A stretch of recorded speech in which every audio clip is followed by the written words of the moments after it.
Hello everyone, welcome to Tableau training. We are into module 1. For this session, the topic is file types.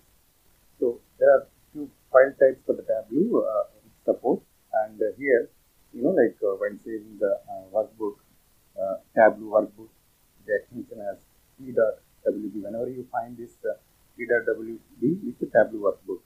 Similarly, we have t.twbx, which is nothing but Tableau paged workbook, package workbook, right?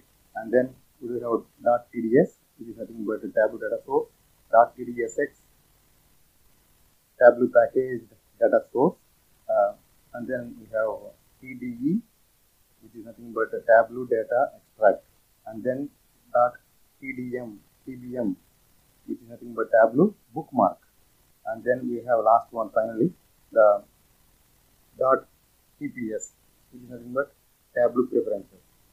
Thanks for watching this session.